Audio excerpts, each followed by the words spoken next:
आज एक मज़बूत डेवलपमेंट हुई। स्पीकर के ऑफिस में आप लोगों की मुलाकात हुई, आप भी मौजूद थे और उसके बाद फैसला हुआ बलूचिस्तान के हवाले से एपीसी बुलाई जाए। इसके अलावा इन कैमरा ब्रीफिंग पर भी बात हुई। ये मज़बूत डेवलपमेंट है। क्या ये कहा जा सकता है कि कम से कम अब सियासी पार्टियां आपस में इंगेजमेंट की तरफ बढ़ रही हैं, जिसमें तहरीक इंसाफ भी शामिल है? जी, आज हम गए थे एक डेलीगेशन की शक्ल में स्पीकर के पास, ये बताने कि स्पीकर साहब इस नेशनल असम्बली में इतना बड़ा वाक़यात हो रहे हैं बलूचिस्तान में, अभी तक कोई डिबेट नहीं हुई स्पेसिफिक, और ना गवर्नमेंट की तरफ से किसी ने रिस्पॉन्ड किया, जबकि सेनेट में इस पर डिबेट हो चुकी है। तो आप इसी सेशन में जो जारी है, इसमें बलूचिस्तान के इशू के ऊपर एक दिन जो है वो मुख्तस करें, जिसमें प्राइम मिनिस्टर भी आए, वो डिबेट ओपन करें या वाइंड अप करें, लेकिन इसके ऊपर एक गुफ्तगू होनी चाहिए और फिर इसके ऊपर कोई वे फॉरवर्ड होना चाहिए कि आज जो बलूचिस्तान में जो हालात हैं और बलूचिस्तान में जो पॉलिटिकल जमातें हैं या कौम परस्त जमातें हैं, उनके खदशात हैं कि हमें दीवार के साथ लगा दिया गया है और नई लीडरशिप वहाँ आ रही है और जो कि पॉपुलर हो रही है, और ये भी इशारे हैं कि वहाँ फॉरेन फंडिंग भी है। तो इन सारी चीज़ों को अगर आप बलूचिस्तान की लीडरशिप को, लोगों को कौमी धारे में लाना चाहते हैं तो पार्लियामेंट को मुअस्सर बनाएं, इस प्लेटफॉर्म को इस्तेमाल करें और बलूचिस्तान और केपीके के मजमूई हालात के ऊपर ओपोजिशन हर तरह का ताउन करने के लिए तैयार है।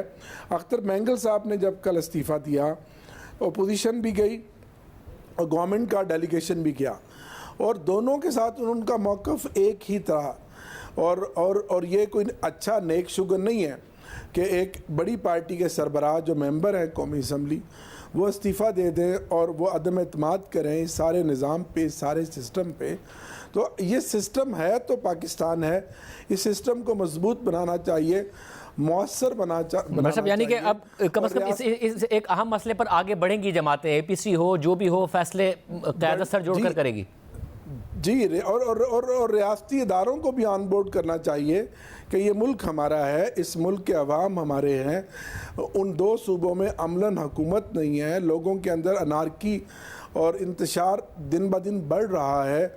लेकिन ये भी साथ कहा कि आप और पार्लियामान सिर्फ एक ही काम कर रहे हैं कि वो लेजिस्लेशन की जाए कि जिससे तहरीक इंसाफ की राह में रुकावट हो। वो 2 दिन पहले एक बिल पेश हुआ या 15 दिन पहले, या आज जो सेनेट ऑफ पाकिस्तान में इरफान सिद्दीकी साहब का बिल था, इस जमहूरी माशरे में ये बहुत ही अफसोसनाक बात है।